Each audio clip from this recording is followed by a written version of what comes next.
فیصل کریم کنڈی صاحب گورنر خیبر پختونخوا ہمیں جوائن کر رہے ہیں۔ فیصل صاحب بہت شکریہ، آپ ہمارے ساتھ شامل ہو رہے ہیں۔ پہلے تو جو آج کی کانفرنس ہے، ایونٹ ہے، امن جرگہ ہے، اس کے متعلق بتا دیں۔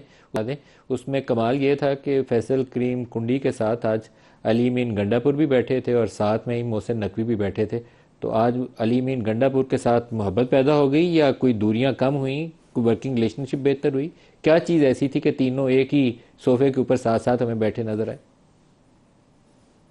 بسم اللہ الرحمن الرحیم۔ دیکھیں ندیم بھائی، کل رات کو لیٹ آور سی ایم صاحب کا فون آیا تھا اور انہوں نے ون پوائنٹ ایجنڈا، جو کہ میں نے اکثر ٹی وی چینلز پہ میں نے بات کی خیبر پختونخوا کے لا اینڈ آرڈر کے حوالے سے، کہ یہاں کے لا اینڈ آرڈر کی سچویشن بہت زیادہ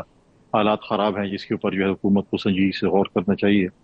تو انہوں نے کل رات کو کہا کہ میں تمام پولیٹیکل ہیڈز کو بھی ریکویسٹ کر رہا ہوں اور آپ کو بھی کر رہا ہوں کہ ہم ون پوائنٹ ایجنڈے پہ ایک جرگہ کریں جس پہ ہم امن کے حوالے سے بات کریں۔ تو ڈیفینیٹلی جب صوبے کے امن کی بات ہوگی تو پولیٹیکل ڈفرینسز اپنی جگہ پہ، ہمارے اختلافات ہیں اور شاید رہیں گے بھی، لیکن امن کے حوالے سے ہمیں جو ہے وہ متحد ہونا پڑے گا۔ تو اگر آج اس جرگے میں یا کوئی مختلف اور پولیٹیکل پارٹیز نہ جاتی تو ڈیفینیٹلی آپ لوگ آج اعتراض کرتے کہ دیکھیں وہاں پر ایک جرگہ تھا، اور آج اگر یہاں پر اے این پی ہم اور شیر پاور صاحب کی پارٹی یا مسلم لیگ یا باقی پارٹی ہم چار پانچ ادھر ہوتی ہیں اور ادھر ہوتی ہیں تو ایک اتفاق نہیں ہوتا۔ تو لہٰذا ہم نے اس میں اسپیکر صاحب نے بھی، صوبائی اسمبلی کے اسپیکر نے بھی ایک رول پلے کیا اور انہوں نے بھی ریکویسٹ کی۔ تو ہم آج محسن نقوی صاحب بھی اسلام آباد سے، ہم گئے سی ایم ہاؤس اور ہم نے ون پوائنٹ ایجنڈے پہ جو ہے وہ بات کی، جو کہ خیبر پختونخوا کے امن کے حوالے سے تھی۔ اس پہ ہم نے جو ہے وہ، کیونکہ ریٹرمنٹ کے بعد اختیارات ہے بہت زیادہ صوبے کے پاس، تو ہم نے سی ایم صاحب کو اس پہ اختیار دیا ہے، اور اس ساتھ تمام پولیٹیکل پارٹیز جو کہ پارلیمنٹ کے اندر موجود ہیں یا پارلیمنٹ سے باہر ہیں، ان کے ایک ایک نمائندہ ہم نے ان کے ساتھ کمیٹی میں رکھا ہے کہ ورکنگ گروپ ہوگا جو کہ امن کے حوالے سے جو بھی ڈیسیجن لے گا اس کے اوپر ہم امپلیمنٹ کریں گے۔ اچھا، یہ ایک تو ویلکم ہے فیصل کریم کنڈی صاحب آپ کا یہ فیصلہ کہ سیاسی جماعتیں امن کی خاطر اکٹھی ہوں، یہ ہمیں فیصلہ مرکز میں بھی چاہیے اور صوبوں میں بھی چاہیے، تو میں اس پہ تو آپ کو شاباشی دوں گا، اور بالکل اس میں ویلکم سٹیپ ہے۔ لیکن ایک بڑا ایشو جو صوبے کے امن کے حوالے سے ہے وہ ٹیررزم ہے، اور دوسرا وہ جو گروپ پی ٹی ایم ہے جس کے متعلق وفاق نے تو اس کو کالعدم قرار دے دیا ہے، صوبہ اس کو لے کر کیسے آگے چلے گا؟ دیکھیں پالیٹکس میں ہمیشہ ہم ڈائلاگس پہ بلیو کرتے ہیں۔ اس کے حوالے سے بھی ڈسکشن ہوئی، ہمارے جو پارلیمانی جو کمیٹی ہم نے بنائی ہے وہ ابھی بھی پارلیمانی کمیٹی ان کے پاس جا رہی ہے، بات چیت کر رہی ہے، اور اس حوالے سے اور پہلے تو فاتح خانی کرے گی، جو تین چار لوگ شہید ہوئے ان کے حوالے سے بات چیت کریں گے۔ کل میں اور سی ایم صاحب خود اس جرگے میں جائیں گے، ہم ان کو سی ایم صاحب ان کو ہوسٹ بھی کریں گے۔ ساتھ ساتھ ہم ہمیشہ اس چیز پہ بلیو کرتے ہیں کہ جو پاکستان کے آئین کے مطابق کام کرے، پاکستان کے قانون کے مطابق کام کرے، ہم ان کو ہمیشہ ویلکم کرتے ہیں۔ ہم اس چیز کو ویلکم نہیں کنڈی کریں گے صاحب، جس میں پاکستان، آپ اور علی امین گنڈا پور پی ٹی ایم کے جرگے میں جائیں گے یا سی ایم ہاؤس کے اندر جرگہ ہوسٹ کریں گے؟ تھوڑی سی وضاحت کر دیں۔ نہیں، ہم جہاں پہ جو کل پشتون کا جرگہ ہو رہا ہے وہاں پر جائیں گے، ہم ان کے ساتھ ڈائلاگ بھی کریں گے، ہم جائیں گے، سی ایم صاحب بھی ان اس کے جرگے جرگے کو میں ہوسٹ شامل ہو رہے ہیں آپ، یہ اچھا، یہ بڑی ڈیولپمنٹ کریں ہے۔ آپ اچھا اس اور میں سی پھر ایم مصالحت پسندی کا ثبوت دے رہے ہیں، آپ خود جا رہے ہیں دونوں۔ صاحب بھی اس کو ہوسٹ کریں گے کیونکہ chief executive of the province ہیں، وہ اس جرگے کو ہوسٹ بھی کریں گے، اور ہم ان سے ڈائلاگس کریں گے۔ دیکھیں یہ ہمارا ملک ہے، ہمارے آئین کے مطابق جو بھی کام ہوگا انشاءاللہ ہم کریں گے۔ ہم نہیں چاہتے کہ کسی اور ملک کا جھنڈا ہو، ہمارے اداروں کے خلاف نعرے ہوں، اسٹیٹ کے خلاف نعرے ہوں، چیزیں ہوں، اس چیز میں نہیں ہے۔ ہمیشہ چیزیں ڈائلاگ کے ذریعے حل ہوتی ہیں، بات چیت کے ذریعے حل ہوتی ہیں۔ ہم چاہتے ہیں کہ ہم آپس میں بیٹھ کر ڈائلاگس کریں، مسائل کا حل نکالیں، نہ کہ ہم کسی کے اہل کار بنیں۔ یہاں پر ہوتے ہیں، دیکھیں بہت سی چیزیں ہوتی ہیں، آپ جلسہ جلوس کرتے ہیں، آپ جلسہ کر رہے ہیں، آپ جرگہ کر رہے ہیں، اس میں بہت سے لوگ ایسے ہوں گے، ایسے کچھ لوگ ہوں گے جو کہ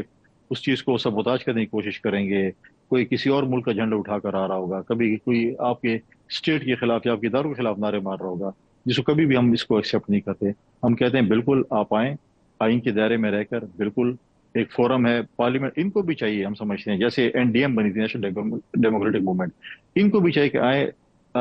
پولیٹیکل دائرے میں آئیں، پارلیمانی دائرے میں آئیں، پارلیمنٹ میں آئیں، پارلیمنٹ میں اپنی آواز پہنچائیں۔ اس آواز کے ذریعے آپ پارلیمنٹ میں وہ آواز جو ہے وہ ان عوام تک پہنچے جہاں تک آواز آپ پہنچانا چاہتے ہیں۔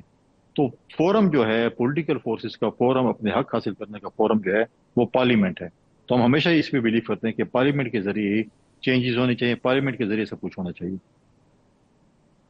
کنڈی صاحب لیکن اگر ان کو گلے لگانے کی بات آئی تو کیا آپ کھلے دل سے جائیں گے کہ ان کو اگر گلے لگاتے ہیں اور وہ کچھ اپنی انتہا پسندی والے نعرے وہ کچھ چھوڑ دیتے ہیں، کچھ آپ ان کو جو کالعدم قرار دے دیا پھر آپ فیصلہ وہ واپس لے لیں، تو یہاں مصالحت ہو جائے گی؟ یہ والی آپشن موجود ہوگی کہ اگر وہ گلے لگنے کو تیار ہیں تو آپ ان کو دوبارہ سے مین سٹریم میں واپس لیں؟ دیکھیں ہم اسی لیے جا رہے ہیں کہ ہم گلے لگائیں گے، لیکن کچھ کی بات نہیں ہے۔ دیکھیں آئین میں کچھ کی ذکر نہیں ہے، آئین کو فالو کیا جائے گا، اسٹیٹ کو فالو کیا جائے گا، کوئی اسٹیٹ کے خلاف نعرے نہیں ہوں گے، کوئی کسی اور ملک کا جھنڈا نہیں ہوگا، کوئی بھی کسی ادارے کے خلاف نعرہ نہیں ہوگا۔ ہاں پھر اس کے بعد ہم بالکل ہر کسی کے ساتھ کریں گے، ایسے ڈائلاگز ہوتے رہتے ہیں۔ پولیٹیکل ڈیفرنسز اپنی جگہ پہ ہیں، ہماری اور پی ایم ایل این کے ماضی میں کتنے پولیٹیکل ڈیفرنسز تھے، ہم نے آپس میں جو ہے بیٹھ کر سی او ڈی کیا۔ آپ مجھے بتائیں محمود خان چکزئی صاحب کے اور مولانا صاحب کے کتنے ڈیفرنسز تھے پی ٹی آئی کے ساتھ؟ آج محمود خان چکزئی ان کو لیڈ کر رہے ہیں، آج مولانا فضل الرحمان کے ساتھ وہ ڈائلاگس کر رہے ہیں، بیٹھے ہیں گپے بھی مار رہے ہیں، پولیٹیکل ڈائلاگس کر رہے ہیں۔ تو پولیٹیکل ڈائلاگس میں تو کوئی حرج نہیں ہے، لیکن وہی چیز ہے کہ آئین کے دائرہ کار میں رہ کر ہر چیز ایکسیپٹیبل ہے۔ آئین کے دائرہ کار سے باہر جا کر کسی ادارے کے خلاف نعرے مارنے سے، اسٹیٹ کے خلاف نعرے مارنے سے اس مسئلے کا حل نہیں کر سکا۔ دوسرا بڑا سٹیپ جس کی طرف ہم آپ سے ابھی آس امید لگا کے بیٹھے ہیں کہ جن کو آپ ڈھیروں کیپیسٹی پیمنٹس دے رہے ہیں، سی پیک کے پروجیکٹ 700 ارب روپیہ سالانہ، ان کو آپ نے ڈیٹ ری پروفائل کرنا ہے، وہ خوشخبری آپ کب تک دیں گے؟ جی ندیم بھائی، میرا یہ ایک محتاط اندازہ تھا، میں نے زیادہ بات نہیں کی اس کے اوپر، نہ ہی فائنانس منسٹر صاحب نے بات کی، کہ ہماری ایس سی او کی اس سمٹ کے اوپر جب چائنیز ہمارے گیسٹ آ رہے تھے تو ان کی موجودگی میں، شاید پرائم منسٹر صاحب کی موجودگی میں، 5 یا 6 جو پروجیکٹس ہیں سی پیک کے 8-10 میں سے، ان لوگوں کے ساتھ ڈیٹ ری پروفائلنگ کے اوپر ہمارے ایم او یوز شاید سائن ہو جاتے، لیکن جو کراچی کا ایک بہت انفارچونیٹ واقعہ ہوا جہاں 2 چائنیز انجینئرز ایک پاور پلانٹ کے اندر کام کرنے والے مارے گئے، اس کی وجہ سے یہ نیشنل ہماری کاز کو بہت ایفیکٹ پڑتا ہے اور اس میں شاید کچھ ڈیلے آئے،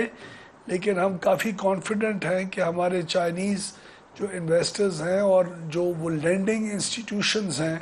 وہ ڈیٹ ری پروفائلنگ کو ضرور کرنے کے اندر کافی سیریس ہیں، اور فائنانس منسٹر صاحب اور اورنگزیب صاحب اس کو لیڈ کر رہے ہیں، میں ان کو اسسٹ کر رہا ہوں۔ ہم بہت کانفیڈنٹ ہے کہ اللہ تعالی ہمیں اس میں بھی کامیاب کرے گا، جس کا تقریباً 3 روپے 75 پیسے اگر تمام سی پیک کے پروجیکٹس ڈیٹ ری پروفائل ہو گئے تو 3 روپے 75 پیسے فی یونٹ کے آسے پاسے پر یونٹ کی کنزیومر کو ریلیف ملے گا اس میں۔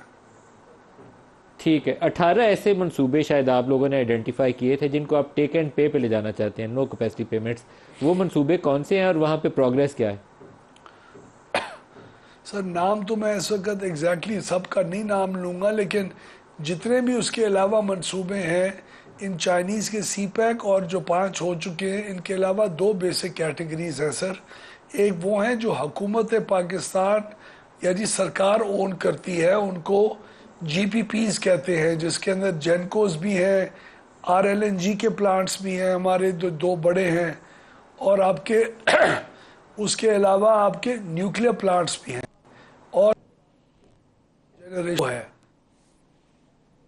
پلانٹس کی جو ریٹرن آن ایکویٹی ہے،